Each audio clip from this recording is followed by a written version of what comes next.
get out of their business. But it's like the promo girls, the pit girls. I mean, why can't... That's the thing, they love their jobs. I went, my first job after university, during my finals, was wearing McLaren clothes and going around Formula Ones and stuff, and I bloody loved it, and no one ever laid a finger on me, and I never felt harassed in any... I felt more harassed working in the city, doing a respectable job, wearing a suit, than I did, being a promo girl. Hello and welcome to Women on Top, the weekly podcast showcasing bright and brilliant women on a mission, brought to you by Frankie Cotton. This week, my guest is Emma Sayle, founder of Killing Kittens. In 2005, there was nowhere women could go to feel in control and explore their sexuality in a safe environment, so Emma created Killing Kittens. KK runs regular events around the world and has grown a community of over 180,000 members on its online global platform. In this episode, we talk about how Emma found her voice to discuss and confront such a taboo topic. We also talk about the KKK crowdfunding campaign, in which they managed to raise over £600,000, which was well over their target. We also talk about Emma's approach to feminism and how she balances the various pillars in her life. I hope you enjoy. Emma, welcome to Women on Top. Thanks for having me. You're welcome. Can you start by telling us about Killing Kittens? So how did the idea come about and what is it that you want to achieve? So the idea came about drunk. That's sort of when the light bulb moment was, and it was back in 2005. And I think I grew up in the Middle East, and I grew up at boarding school, all-girls boarding school over here. So I had a real kind of mishmash upbringing of kind of, on one hand, being told as a girl that I could be anything I wanted to, and go out and thinking that, you could be anything because there were no boys around me, and that, that's what you were taught. And then on the other hand, I'd go home and sort of see a very controlling father as well, and sort of very army, military, old school kind of, women know your place type household. And then the way women are treated in the Middle East. So I saw all that sort of happening and kind of was a bit confused, and came out and into the real world and started working in the city, and had a few kind of harassment issues with some bosses, and complained, and then was told I'd be a troublemaker. I think I was about 21 if I took it further. So kind of let it go, because sort of you do when you're little and you don't really know what you want to do, and you're terrified and you've got all these powerful men around you. And then it kind of happened again, and then complained again, and again was told that, I probably wouldn't get any more work in the city if I did pursue it. And so I just sort of jumped. And then I found out also that the head of HR I was talking to was very good friends with the director that I had been complaining about. So I thought, this is not going to end well for me at all. And so left and went into entertainment PR. And it was during that I came across the big sort of erotica exhibition, and started helping them out with their PR. And that led me into the sort of the weird and wonderful world of anything to do with sex and adult, and on an industry sort of commercial level. And I saw that it was all run by men. Everything was run by men claiming to be female friendly. And it was the time that Sex and the City was out. And, they were all talking about their, rampant rabbit vibrators. And suddenly there was this sort of media interest and everything being spoken about this female sexual liberation going on. And I thought, bollocks, it's not going on. That's what they're claiming. But in real life, if a girl had a one-night stand, they were slut-shamed, they were a slut. And, even guy friends of mine would say, oh, I've met a really cool girl, but she's just not girlfriend material. And be like, well, why isn't she girlfriend material? Oh, she slept with loads of people. And which sounds so outdated now. That was 15 years ago. But that's how it was. And I just thought, this isn't right. And at the same time, I was sort of hanging out with a group in London where the women were really strong sexually, and they were quite well known, and in all the media at it, left, right and centre.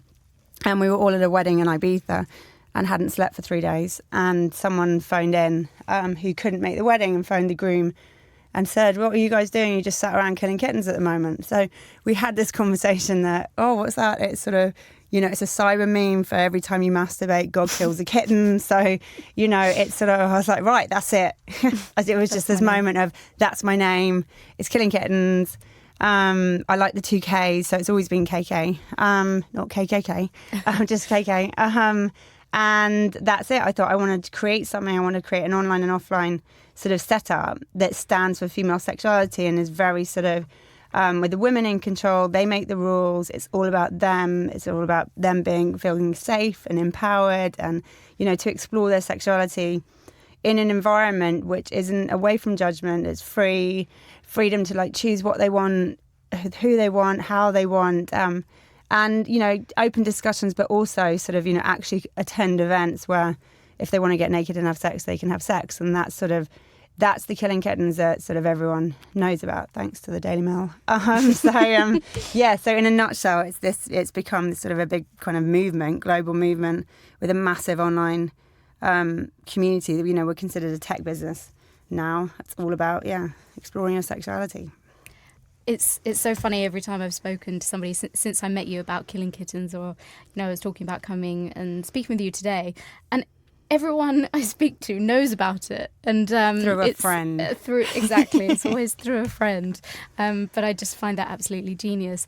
But I wonder, how did you initially find the courage to open up that conversation and speak so openly on what is considered such a taboo topic? So you've sort of alluded to some of it there, but I wonder if you had any fears about how people would respond to you.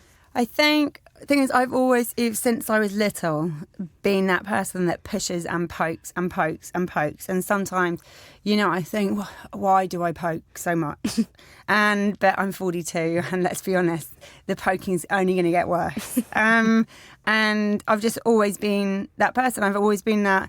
If something's not right, or if I felt that something isn't right, I will say that's not right. And regardless of consequence, so I will just bulldoze straight through and do something. And it's got me in trouble when I was little a lot, and it sort of has made a lot of people terrified of me in lots of other ways. But it's just, that's the thing. I'm sort of a very fiery person, that if I think something's wrong, then I will literally just do it. And I don't think about what other people are going to say, and I probably should, when it comes to the people closest to me, and I've got better at taking other people's feelings into consideration, but early 20s I just sort of went, right, that's it, and it didn't matter. And actually, to be honest, the more people that said it was wrong and seedy and I shouldn't be doing it and what the hell was I doing, actually gave me more fire in my belly to prove them wrong and just to show them that actually it was important. So I've always thought, actually, if you get loads and loads of reaction from people, an angry reaction, then actually you're doing something. A lot of the time you're doing something right. You're challenging that status quo, and if you're getting that fire in people, then you've just got to keep going. Yeah, and I guess serving an audience that's really underrepresented, or there's a real need for, like you say, if there's such a reaction to it. Yeah, and to be honest, when I first started, the good reaction with other women who were like behind me kind of thing, even if it was really quietly and not telling anyone that they were secretly supporting me. But the worst reaction I got was men, and very alpha men, and that charged me up, because I thought it's been your world for so long. You're so used to being in control. You're so used to having the power. It's always been about you. You even sex. You say sex, and everyone thinks, oh, sex. It's the penetration and the guy coming. That's what sex to most people. If you said write down one sentence, so it's still a very patriarchal male thing. And back then it was even worse. So yeah. So I was thinking, actually, it was about 15 years ago now, wasn't it? Yeah, 2005. When you started Killing Kittens. The world was really different for entrepreneurs then. So Twitter didn't exist. Facebook was still in the confines of American universities. So I wonder, did you have a business plan, and how did you spread the word?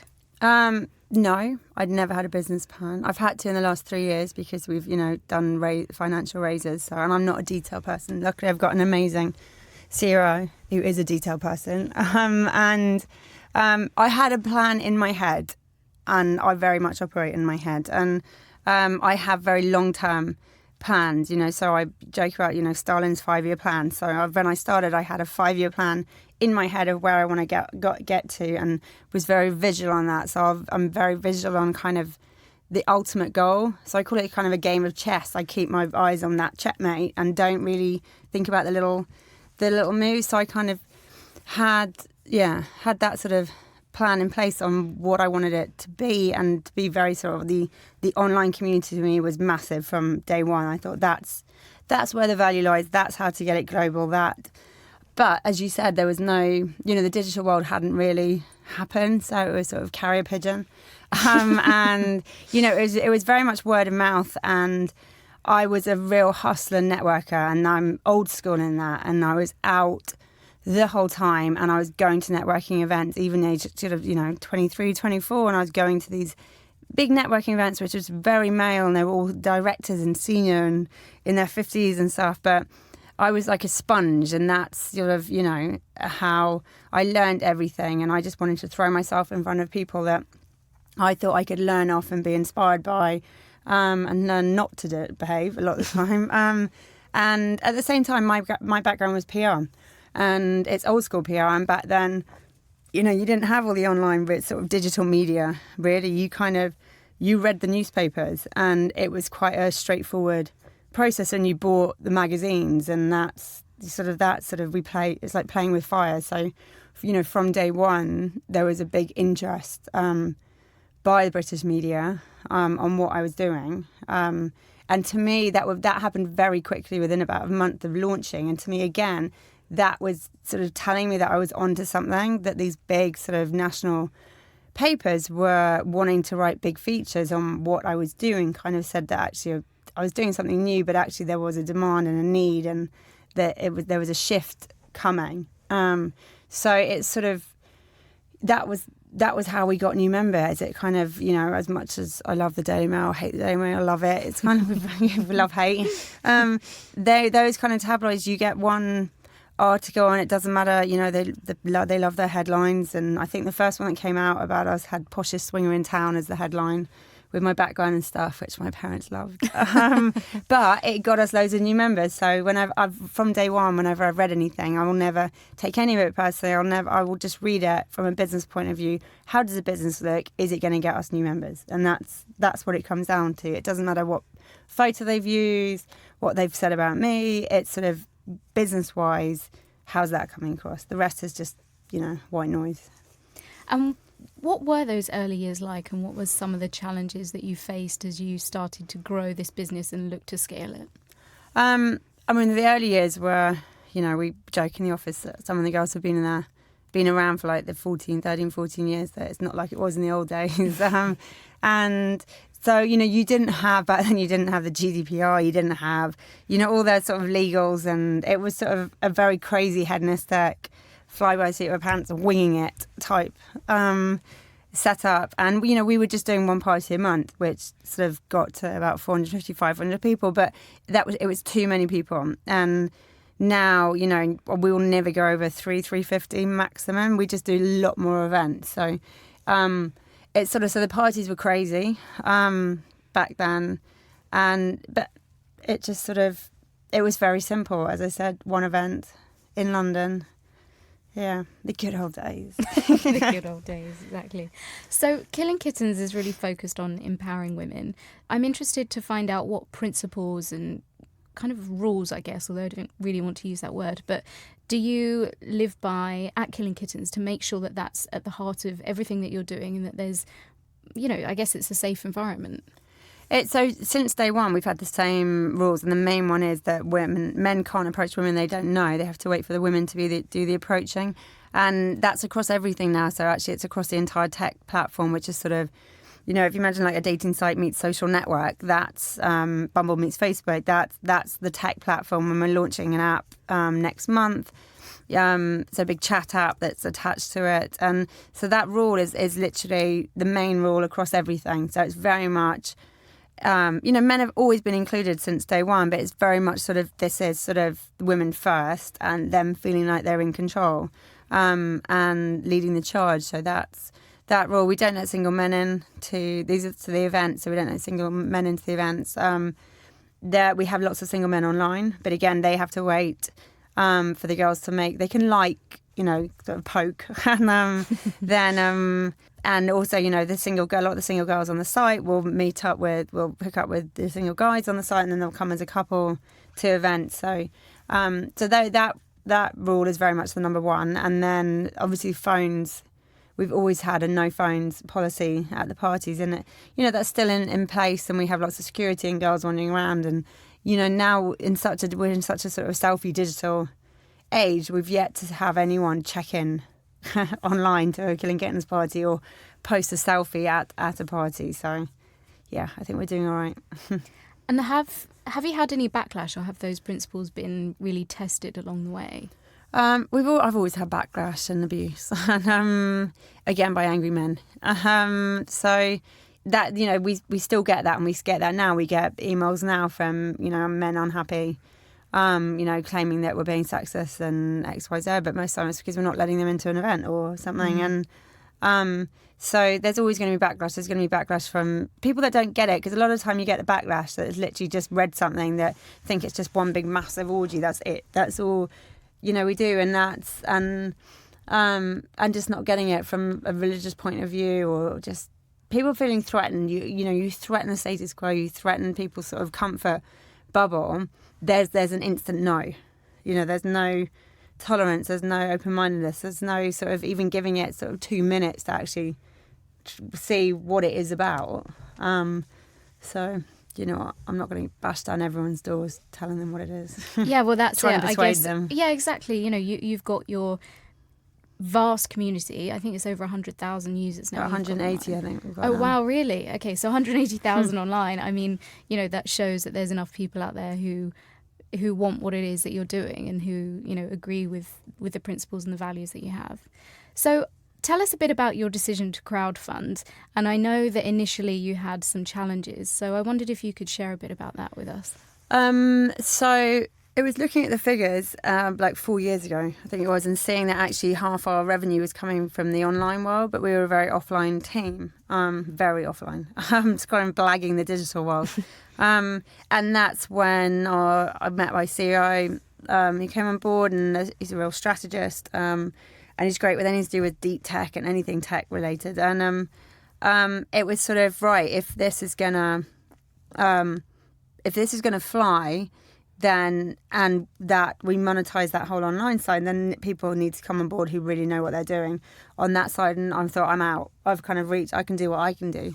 And then at the same time, sort of Me Too happened, and it kind of was like, right, this is, this is our time. It's sort of now or never. And tech cost a freaking fortune, and we'd been sort of very organic up until then, but it was kind of go big or go home. We couldn't let some Silicon Valley sort of giant come over the top with millions of pounds in the bank to launch a platform off, when we'd been going for over a decade already. It's sort of, well, if we can't do it, then we're morons. And then it was sort of, we spoke to VCs, we had interest, from big setups, and it was sort of, it just wasn't sitting comfortably with me. And we've got such a big community, and I'm all about community, and it was just sort of, would rather have sort of 400 people thinking they own a bit of the business than 5, I joked about, 5 city boys sort of swinging their dicks, claiming to own Killing Kittens. It kind of, it's like, that's just not what we stand for, and it just didn't fit. And especially because it's a big female setup, it's sort of, there aren't that many women who can just throw £1 million at something. And with the crowd thing, it's like, well, actually, if girls want to put a tenner in, they can, and they can feel part of it. So it kind of, as soon as we made that decision, it was sort of, this weight had been lifted, and it just felt right. So that's when we went down Cedar's route to crowdfund, and just opened it up to our members. And I think we closed it in 3 weeks, not last summer before. So yeah, that was $500,000. How were those 3 weeks? Well, I was also due with my third child the end of those 3 weeks. So it kind of, what happened was that, because we kind of was deciding what to do and how to raise it, that it pushed us being late into making the call of how we were going to raise the money.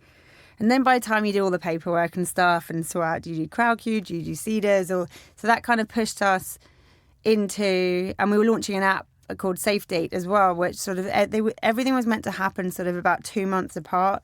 And in the end, it just always happens like that. The app launched, the raise started, and my due date was all literally within sort of 3 weeks of each other. So I ran over my due date, So I was like, I know what's going to happen. The baby's not coming out until this closes. And I think I had the baby about 3 days after we closed it. So, yeah. And I sobbed uncontrollably. I'm sure it was just hormones. Yeah. You must have been shattered. Yeah. And how did you feel around sort of the business community? So you've mentioned that, you didn't necessarily come with that sort of city, well, you definitely didn't come with that sort of city mindset in the fact that you had this mission and you grew it quite organically. But I wonder what that relationship with the business community looked like, particularly during the investment and the raise. Did you ever feel like it was your spirit was being quashed, or your creativity was sucked out of me? Did you feel No, like I think we're doing a Series A raise in September this year, and I think my soul is about to get completely and utterly dragged out of my arse, quite frankly, for that one. But no, because but the thing is, though, we weren't it's not a new business. It wasn't a startup that was throwing figures on paper and having to convince people this is what we want to do, but there's no track record. We had over a decade of a track record, and we also had sort of 5 years worth of good accounts from the limited company that was properly set up in 2011. So we had, and the accounts, the revenue had pretty much doubled every year. So we had, so actually we had the figures, we had the track record, we had the brand awareness. So it's sort of, it was us just going, look, and you could, even real city people could have picked up, went through it with a fine-tooth comb, and, they can't find anything, because that's, at the end of the day, it was more the perception. It was more sort of people actually, and I think that's what it was to me, which was a bit weird, having had so much abuse and having sort of, the gladiators sort of up and kind of defensiveness of the team for sort of so long, and us sort of batting away kind of abuse and haters sort of thing, to suddenly be seen as a business and everyone going, actually, hang on a minute, it's a business. And I'm like, I know, it's a business. Yeah. And that's what it was. There was a lot of people just sort of the surprise reaction of, this is actually a sustainable business, and the world has changed. So it was people's mindsets changing. And I think that was the big thing. It had nothing to do with figures. It had nothing to do with business sort of thing. It was this sort of mindset of, actually, sex isn't a dirty word. It's growing, and female sexuality is growing. And actually, from an investment point of view, sort of get on the train, because it's flying out the station, and you're gonna yeah. And you'd definitely proven that you guys weren't going anywhere, and how resilient you were and had been able to grow in that in that environment. So tell us a bit more about the KK Group and what that looks like now. So you mentioned just before the Safe Date app, and I know you also run Sister. So can you tell us a bit about those things and how they sort of fit together under the KK Group? So the Safe Date app we launched, and it was sort of off the back of a lot of the girls of our members were using our sort of chat forums to tell each other when they were going on like Tinder dates or hookups, and saying, if we don't check back into this group, then send out a search party, which most people have done with friends. And so it was sort of just building that tech and doing it as a standalone app, because actually we looked at it and said, actually, it's a sort of app that schoolgirls and schoolboys, actually kids can have, and their parents can have when they go on play dates and stuff. And it's very simple. You put in the information, you put in where you're going, who you're going with, if they've got, different social media handles that put them in. And then you put your safe people in and what time you want to check back into the app. And if you don't, then your safe people will get a text message saying, so-and-so has had you down as their safe person and has failed to check back into the app. This is the details of where they were. So it's sort of that, it's a very basic, simple app. And also it's not, there are other ones out there like Find Your Friends and stuff like that. You've got to know, you've got to tell your friends so they can always see you. And actually a lot of the time, the original thing was the privacy thing of, if you're a girl and you're just going on a hookup and you don't really want to tell anyone. Yeah, you don't necessarily want to. How can you tell your parents, I'm doing this and you're my safe person? Whereas this, you don't have to tell your safe people that they're your safe people. You just put the details in, and as long as you're safe, they'll never know you were on that date in the first place. They'll only be told about it if you fail to. Yeah, God, that's super smart. When I heard about it, I read a bit more about the app. It was one of those when you think, oh my goodness, of course that should exist. And I always love it when I discover businesses like that and think, oh my God, yeah, you can see the real value and why that's so useful. And also tell us a bit about Sister as well. So Sister as well came from, so when I, about the same time when I went to KKK, I launched a group called the Sisterhood, which is a very offline group of women doing loads of different crazy sports events for different charities. And it started originally, again, drunk, a drunk bet with some very manly men who had done a race, and they'd called themselves the Brotherhood, and they wanted to do something involving the English Channel. So I said, so that, I'm going to launch the Sisterhood and we'll race you across the channel. So we ended up going across the channel in a dragon boat. We lost by 11 minutes. I think that's a good effort, quite frankly. I think that's a good effort. And the Sisterhood sort of just grown from there into, again, a big community. And it's not all the girls do the sports stuff, but we have a big ball every year and different social events. And it's just sort of, I call it a bit like Freemasons on speed, basically, where there's girls across every kind of industry. And if you want something sorted, there'll be a lawyer, there'll be a medic, they're there and they'll help instantly. And so that was sort of this, but again, that was all offline. And then my CEO, Hadley, had one of his tech businesses was sort of a mentoring platform that was sort of, had been sat there because he was sort of fully involved in our stuff. And we kind of decided to merge the two and create Sister, which is an online sort of mentoring platform, networking platform for professional women to help each other out and be able to look up, search and browse other members and see who can help them and that kind of stuff. So we launched sort of the beta platform last summer, and we're about to start a sort of a seed raise on that. We've done it as a separate business, and that's to grow the tech, because we're sort of creating a big sort of online, bit of a LinkedIn for women, professional women, so that all these other networking groups and groups out there can actually have the tech behind them to help run their setups, because a lot of them, they're amazing offline groups that all come together and have amazing events, but then there's no sort of traction afterwards or sense of belonging or being part of a community, and where the members can actually really utilise who else is at those events and who can help them out and stuff. So we're sort of building the platform that all the groups of all these women can come together. So yeah, that's the thing. So at the end of the day, it's very like KK, to be honest. It's that big community, and coming together and helping each other out and having each other's backs, and one's work life and one's sex life. It kind of yin and yang, but actually very any similar. Any time of day, exactly. KK can look after you.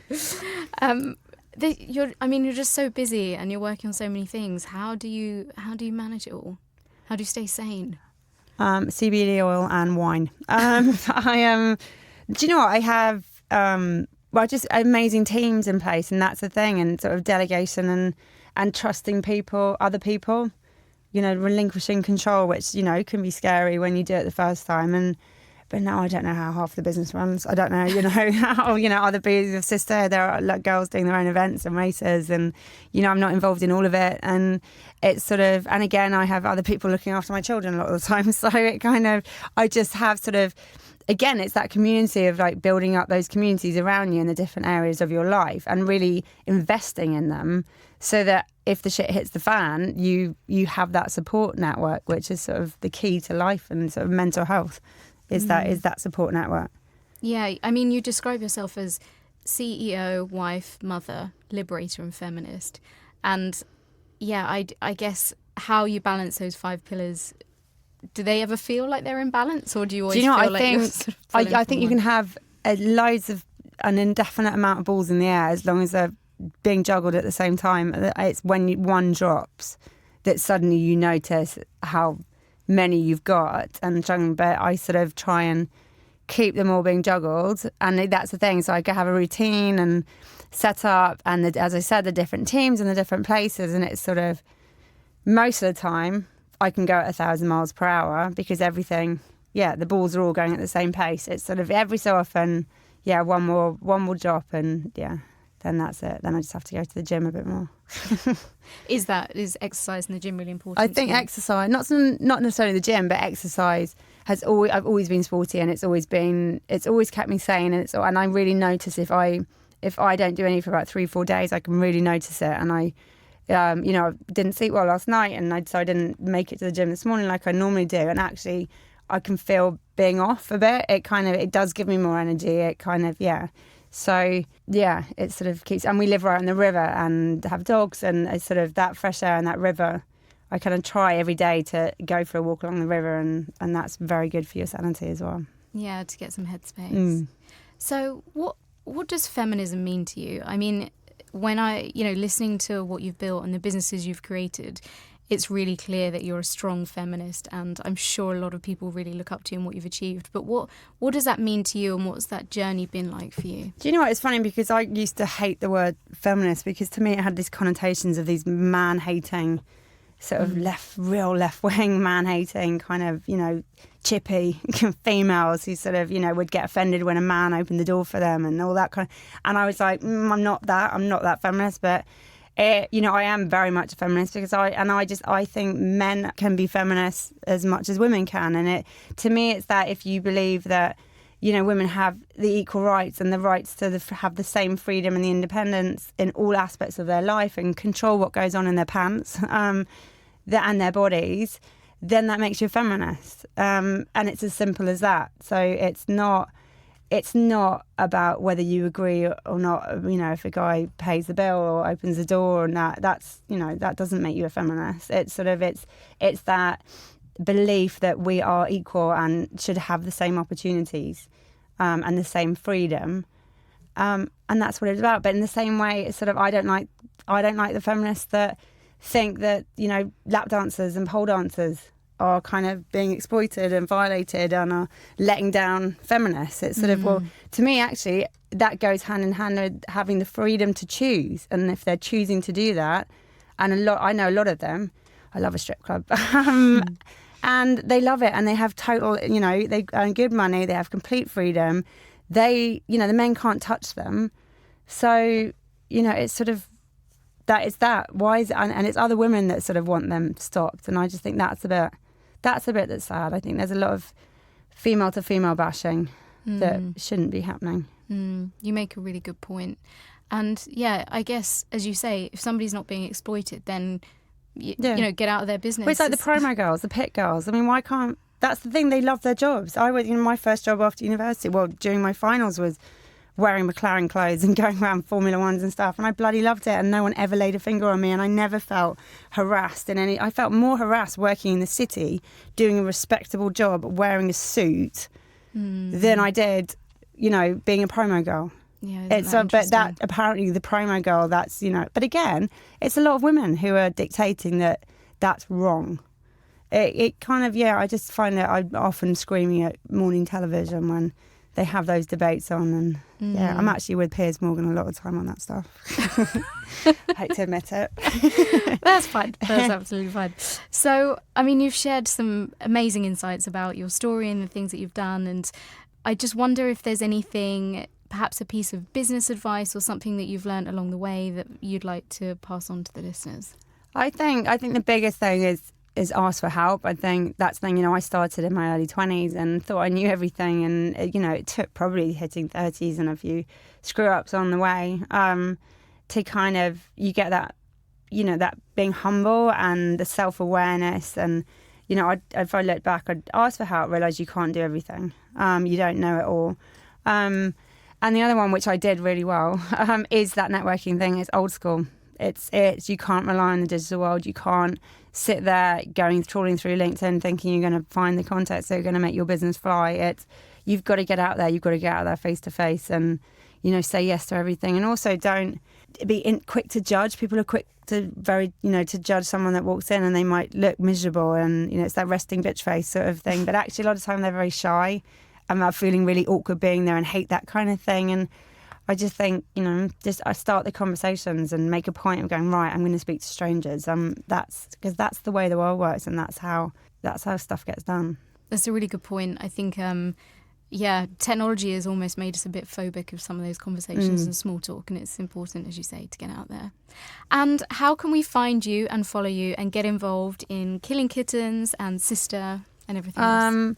Well, we've got, Sister and Killing Kittens all have their own everything to do with the digital world and social media handles. It's just Sister, which is SISTR, and then just Killing Kittens. So they're easy, very easy to find. The main website is wearekk.com, which kind of links all the different businesses off it. Great. And what are you excited about the most that's coming up? Do you know what? The most, is I'm actually going on honeymoon in April. Congratulations! We got married 5 years ago, so we're finally never had maternity leave, had 3 babies in the last 6 years and no honeymoon. And so we're actually going, well, my mum forced it on us. So we're going away for a year to Seychelles in April. And it's going to be the first time in 15 years that I put an out of office on, which I'm very excited about. Oh, and so well deserved. I hope you have a wonderful time. Thank you. Well, thank you so much. Thanks. Thanks for listening to Women on Top, the podcast. You can join in the conversation online using the hashtag #TheWhatPod and tagging us at @TheWhatPod on Twitter and Instagram. And you can find all the details about our wonderful guests in the show notes. Support for Women on Top comes from Entail, the Webby award-winning interactive podcast platform. Entail is changing the game when it comes to podcasting through its rich visual experience. Give it a go and download today from the App Store. And don't forget to rate, review and subscribe on your favourite podcast app and spread the word. See you next week.